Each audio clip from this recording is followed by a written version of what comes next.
1992년 4월 14일 새벽, 부산포 앞바다에 700여 척의 일본 전선이 나타났습니다.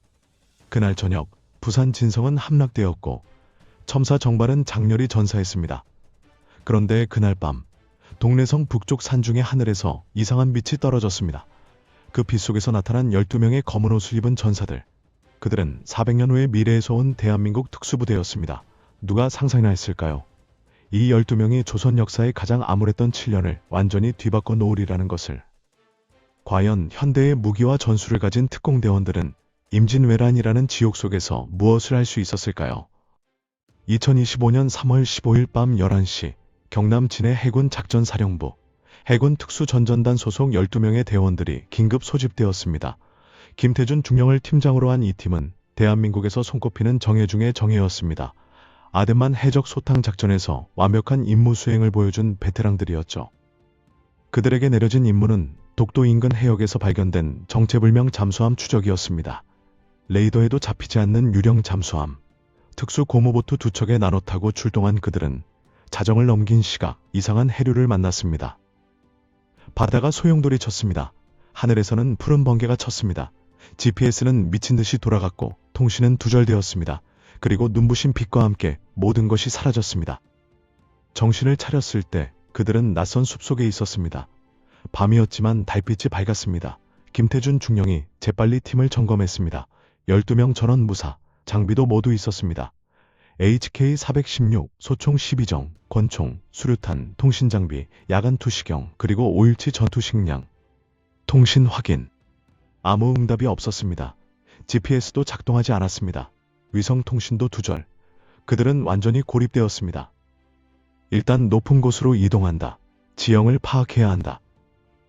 그들이 산등성이에 오르자 놀라운 광경이 펼쳐졌습니다. 저 멀리 보이는 성과. 하지만 그것은 현대에 복원된 성이 아니었습니다. 사람들이 움직이고 있었고 횃불이 타오르고 있었습니다. 그리고 성 알 바닷가에는 수백 척의 배가 정박해 있었습니다. 저게 뭐야?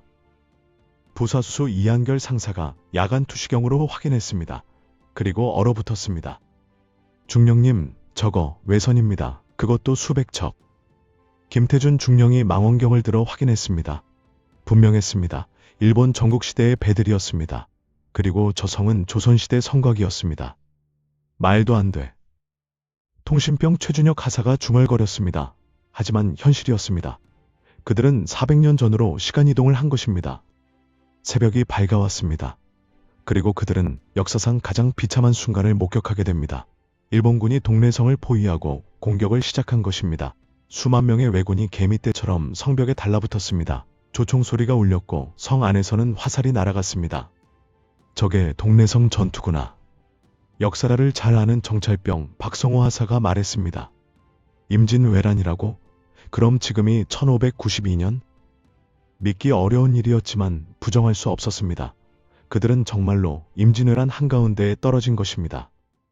구독과 좋아요, 알림 설정. 우리가 할 수 있는 게 뭐가 있을까요? 누군가 물었습니다.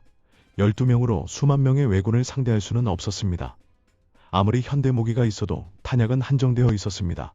각자 300발, 총 3,600발, 효율적으로 써도 기껏해야 1000명 정도를 제압할 수 있을까요? 하지만 김태준 중령의 눈빛이 변했습니다. 우리는 특수부대다. 정면 전투가 아니라 핵심을 타격한다. 그는 지도를 펼쳤습니다. 현대 지도였지만 지형은 크게 다르지 않았습니다. 왜군의 보급로를 끊는다. 지휘부를 타격한다. 그리고 조선군에게 전술을 가르친다. 그날 밤 12명의 특공대원들이 움직이기 시작했습니다. 첫 번째 목표는 부산포에 정박한 일본 전선들이었습니다. 한밤중 그들은 바닷가에 접근했습니다. 야간 투시경을 낀 그들에게 어둠은 문제가 되지 않았습니다. 왜군 부초들은 그림자조차 보지 못하고 쓰러졌습니다. 소음기가 달린 권총의 작은 소리만이 밤 공기를 가를 뿐이었습니다. 배에 폭약을 설치했습니다.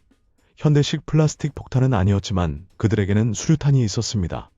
화약고 근처에 시한장치와 함께 배치했습니다. 1시간 후 부산포에서 거대한 폭발음이 울렸습니다. 50여 척의 일본 전선이 불타올랐습니다. 혼란에 빠진 왜군들은 우왕좌왕했습니다. 누가 공격한 것인지 어디서 온 것인지 전혀 알 수 없었습니다. 고니시 유키나가는 경악했습니다. 철통 같은 경비를 뚫고 누가 감히 전선을 불태웠단 말입니까? 그는 즉시 수비를 강화했지만 이미 늦었습니다. 특공대원들은 이미 북쪽으로 이동하고 있었습니다. 목표는 한양으로 진격하는 왜군의 보급로였습니다. 4월 20일 김해 인근 왜군의 보급부대가 지나가고 있었습니다. 식량과 화약을 실은 마차들이 줄지어 움직였습니다. 그때 숲속에서 총성이 울렸습니다. 하지만 조총 소리가 아니었습니다. HK-416의 연사 소리는 전혀 달랐습니다. 5.56mm 탄환이 초속 940m로 날아가 왜군들을 쓰러뜨렸습니다. 300m 밖에서 정확하게 명중했습니다. 왜군들은 당황했습니다. 어디서 공격이 오는지조차 알 수 없었습니다. 그들의 조총은 사거리가 50m에 불과했습니다. 반격조차 할 수 없었습니다. 10분 만에 보급 부대는 전멸했습니다. 특공대원들은 화약을 모두 폭파시키고 사라졌습니다. 단 한 명의 사상자도 없이. 이런 일이 반복되었습니다. 왜군 지휘관들은 공포에 떨기 시작했습니다. 보이지 않는 적, 엄청난 위력의 무기, 정광석화 같은 공격, 그리고 흔적도 없이 사라지는 유령 같은 존재. 귀신이 나타났다. 왜군들 사이에 소문이 퍼졌습니다. 조선의 검은 옷을 입은 귀신 전사들이 나타났다는 소문이었습니다. 하지만 특공대원들도 한계에 부딪혔습니다. 탄약이 빠르게 소모되고 있었습니다. 보급을 받을 수도 없었습니다. 그들은 더 효율적인 방법을 찾아야 했습니다. 4월 25일 상주 이일 장군이 왜군과 맞서려 하고 있었습니다. 하지만 역사대로라면 이 전투는 참패로 끝납니다. 8,000명의 조선군이 일본군 18,000명에게 괴멸당하는 것입니다. 김태준 중령이 결심했습니다. 우리가 직접 나선다. 그날 밤 12명의 특공대원들이 이일 장군의 진영에 나타났습니다. 검은 전투복에 이상한 장비를 든 그들을 본 조선군은 당황했습니다. 무슨 자들이냐? 김태준 중령이 조선말로 대답했습니다. 다행히 현대 한국어와 크게 다르지 않았습니다. 우리는 먼 곳에서 온 전사들입니다. 왜적을 무찌르러 왔습니다. 이일 장군은 의심스러웠지만 그들의 눈빛을 보고 믿기로 했습니다. 그리고 그들이 보여준 것은 믿을 수 없는 광경이었습니다. 300m 밖의 나무를 정확히 맞추는 무기, 하늘을 나는 작은 새처럼 적진을 감시하는 장치, 드론이었습니다. 밤에도 환하게 볼 수 있는 안경, 야간 투시경이었습니다. 이런 신기한 무기가 있다니. 하지만 김태준 중령은 무기보다 더 중요한 것을 가르쳤습니다. 전술이었습니다. 정면 충돌하지 마십시오. 적의 측면을 공격하고 후퇴하십시오. 복병을 배치하고 적을 유인하십시오. 그리고 절대로 넓은 평지에서 싸우지 마십시오. 4월 26일 새벽 전투가 시작되었습니다. 하지만 이번에는 달랐습니다. 조선군은 정면 대결을 피하고 측면에서 공격했습니다. 그리고 특공대원들이 왜군 지휘부를 정밀 타격했습니다. 600m 밖에서 저격수 강민수 상사가 방아쇠를 당겼습니다.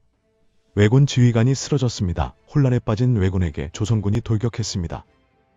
역사는 바뀌었습니다. 상주 전투에서 조선군이 승리한 것입니다. 하지만 이것만으로는 충분하지 않았습니다. 왜군은 여전히 압도적인 병력으로 북상하고 있었습니다. 가장 중요한 전투가 다가오고 있었습니다. 충주 탕금대 전투였습니다. 신립 장군이 탕금대에 진을 치고 있었습니다. 강을 등지고 평지에 포진한 것입니다. 최악의 배치였습니다. 특공대원들이 급히 달려갔습니다. 장군, 이곳은 위험합니다. 산으로 진을 옮기셔야 합니다. 하지만 신립 장군은 고집을 부렸습니다. 기병은 넓은 곳에서 싸워야 한다. 나는 이곳에서 싸울 것이다. 김태준 중령은 답답했습니다. 하지만 강제로 설득할 수는 없었습니다. 그는 다른 방법을 택했습니다. 그렇다면 우리가 먼저 왜군 선봉을 무너뜨리겠습니다. 그 틈에 진지를 재배치하십시오. 4월 28일 고니시 유키나가의 선봉대 18,000명이 탕금대로 접근했습니다. 그런데 강 건너편에서 갑자기 엄청난 총격이 쏟아졌습니다. 12명의 특공대원들이 완벽한 어모 지점을 잡고 집중 사격을 가했습니다. 800m 떨어진 언덕에서 저격수들이 지휘관들을 하나씩 제거했습니다. 왜군은 혼란에 빠졌습니다. 신립 장군은 이 기회를 놓치지 않았습니다. 기병대개가 돌격했습니다. 이번에는 측면에서였습니다. 전술을 배운 조선군은 달랐습니다. 하지만 왜군도 만만치 않았습니다. 숫자가 압도적이었습니다. 전투는 치열했습니다. 특공대원들의 탄약이 바닥나기 시작했습니다. 탄약 부족. 이한결 상사가 외쳤습니다. 그들은 이제 권총과 수류탄만 남았습니다. 그때 신립 장군이 결단을 내렸습니다. 후퇴한다. 산으로 진을 옮긴다. 역사사가 또 바뀌었습니다. 탕금대에서 조선군은 전멸하지 않았습니다. 피해를 입었지만 전력을 보존했습니다. 왜군도 충격을 받았습니다. 무적이던 그들의 진격이 처음으로 막힌 것입니다. 하지만 김태준 중령은 알고 있었습니다. 이것만으로는 부족하다는 것을, 조선을 구할 진짜 영웅이 따로 있다는 것을, 바로 이순신이었습니다. 5월 초 특공대원들은 전라도로 향했습니다. 이순신 장군을 만나기 위해서였습니다. 여수 전라 좌수영에 도착한 그들은 한 장군을 만났습니다. 이순신은 그들을 경계의 눈빛으로 바라봤습니다. 하지만 김태준 중령이 보여준 정보에 눈빛이 바뀌었습니다. 왜군의 배치도, 병력수, 그리고 무엇보다 해전 전술이었습니다. 이 전술대로라면 왜군 수군을 격파할 수 있습니다. 이순신은 이미 혼자서도 충분히 뛰어난 전략가였습니다. 하지만 특공대원들의 정보는 도움이 되었습니다. 특히 드론으로 촬영한 왜군 전선의 상세한 모습은 귀중했습니다. 저 배들의 약점이 보입니다. 5월 7일 옥포 해전, 역사대로 이순신 함대가 승리를 거뒀습니다. 하지만 이번에는 더 완벽한 승리였습니다. 특공대원들이 제공한 정보 덕분에 단 한 척의 피해도 없었습니다. 연이은 해전에서 이순신은 승승장구했습니다. 사천, 당포, 당항포, 그리고 한산도, 바다는 조선의 것이 되었습니다. 특공대원들은 뒤에서 조용히 도왔습니다. 정찰 정보를 제공하고 때로는 야간의 적선에 침투해 혼란을 일으켰습니다. 하지만 전면에 나서지는 않았습니다. 이순신의 승리가 되어야 했습니다. 그런데 문제가 생겼습니다. 탄약이 완전히 바닥난 것입니다. 더 이상 현대 무기를 쓸 수 없었습니다. 그들은 이제 조선시대 무기를 사용해야 했습니다. 김태준 중령이 팀원들을 모았습니다. 우리의 임무는 거의 끝났다. 바다는 이순신 장군이 지킬 것이다. 육지는 의병들이 일어나고 있다. 명나 지원군도 곧 올 것이다. 하지만 그들이 떠나기 전 한 가지 더 해야 할 일이 있었습니다. 9월 평양성, 왜군이 평양을 점령하고 있었습니다. 조선의 왕 선조는 의주까지 피난가 있었습니다. 절망적인 상황이었습니다. 특공대원들이 마지막 작전을 개시했습니다. 탄약 없는 총으로는 싸울 수 없었습니다. 하지만 그들에게는 400년간 축적된 전술 지식이 있었습니다. 그들은 평양 인근의 의병장들을 모았습니다. 조언, 곽재우, 김천일, 고경명. 이 용감한 의병장들에게 현대 전술을 가르쳤습니다. 게릴라 전입니다. 정면으로 맞서지 마십시오. 적의 보급로를 끊으십시오. 야간에 습격하고 낮에는 숨으십시오. 적이 나뉘어 있을 때 각계격파하십시오. 의병들이 달라지기 시작했습니다. 무질서한 저항이 아니라 조직적인 게릴라전으로 바뀌었습니다. 왜군은 보급에 심각한 타격을 입었습니다. 12월, 이여송이 이끄는 명나라 지원군 4만 3천 명이 도착했습니다. 그리고 이듬해 1월 평양성 탈환 전투가 시작되었습니다. 특공대원들은 첩보 임무를 수행했습니다. 평양성의 약점을 찾아냈습니다. 명군에게 전달했습니다. 그리고 전투가 벌어지는 동안 12명의 그림자들이 성 안을 교란했습니다. 화약고에 불을 질렀습니다. 지휘부를 혼란에 빠뜨렸습니다. 거짓 명령을 퍼뜨렸습니다. 왜군은 사방이 적인 것처럼 느꼈습니다. 평양성이 탈환되었습니다. 왜군은 남쪽으로 후퇴했습니다. 그리고 어느 날 특공대원들이 사라졌습니다. 그들이 처음 나타났던 그 숲으로 돌아갔을 때 하늘에서 다시 그 푸른 빛이 나타났습니다. 소용돌이가 생겼습니다. 때가 된 것 같습니다. 김태준 중령이 말했습니다. 12명은 서로를 바라봤습니다. 그들은 7개월간 이곳에 있었습니다. 수천 명의 목숨을 구했습니다. 역사를 바꿨습니다. 우리가 한 일을 기억할 사람이 있을까요? 최준혁 하사가 물었습니다. 아니, 아무도 기억하지 못할 것이다. 하지만 괜찮다. 우리는 군인이다. 우리의 임무는 보호하는 것이다. 그들은 빗속으로 걸어 들어갔습니다. 그리고 사라졌습니다.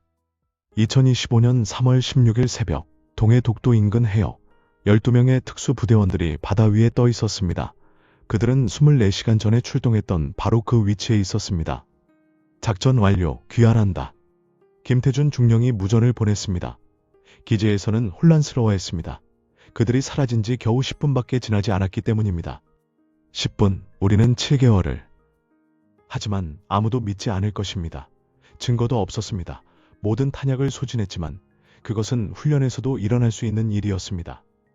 며칠 후 박성호 하사가 국립중앙박물관을 방문했습니다. 임진왜란 전시실에서 그는 오래된 기록을 발견했습니다. 1592년 동네 북쪽 산중에서 검은 옷을 입은 천신들이 나타났다. 그들은 번개 같은 무기로 외적을 무찔렀다. 하늘이 조선을 구하기 위해 보낸 전사들이었다. 그 옆에는 복원된 그림이 있었습니다. 검은 옷을 입고 이상한 무기를 든 12명의 전사. 얼굴은 흐릿했지만 그는 알 수 있었습니다. 자신의 팀이었습니다. 우리가 정말 거기 있었구나.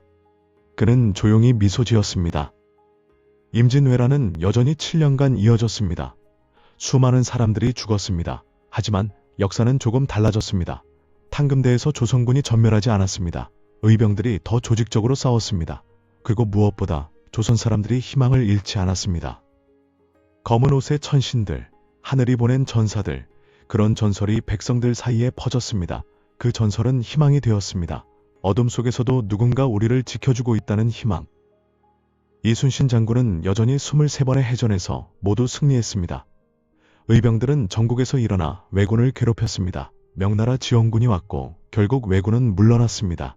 역사의 큰 흐름은 바뀌지 않았습니다. 하지만 그 과정에서 구해진 목숨들이 있었습니다. 살아남은 병사들, 살아남은 백성들, 그들의 후손들이 지금 이 땅에 살고 있습니다. 어쩌면 우리 중 누군가는 그때 특공대원들이 구한 조상의 후손일지도 모릅니다. 400년 전 어느 날 밤 검은 옷의 전사들이 나타나 왜군을 물리치고 사라진 덕분에 살아남은 조상 말입니다. 역사는 기록되지 않은 수많은 이야기들로 만들어집니다. 영웅은 기록에 남는 사람만이 아닙니다. 어둠 속에서 조용히 사라진 이름 없는 전사들도 영웅입니다. 2025년 현재 해군 특수전전단 어딘가에 그 기록이 남아있을까요? 아닙니다. 공식 기록에는 없습니다. 단지 12명의 대원들만이 그 기억을 간직하고 있습니다. 그리고 그것으로 충분합니다. 그들은 군인입니다. 이름을 남기기 위해 싸우지 않습니다.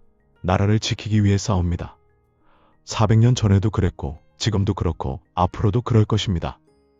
임진왜란에서 배운 교훈이 있다면 무엇일까요? 절망적인 상황에서도 포기하지 않는다면, 한 사람 한 사람의 용기가 모인다면 기적은 일어날 수 있다는 것입니다. 이순신 장군과 의병들이 그랬듯이, 그리고 어쩌면 시간을 넘어온 12명의 특공대원들도 그 기적의 일부였을지 모릅니다. 역사는 우연의 연속입니다. 작은 변화가 큰 결과를 만듭니다. 한 사람의 용기가 1000명을 살립니다. 우리는 모릅니다. 지금 이 순간 우리가 하는 선택이 400년 후에 어떤 의미를 가질지.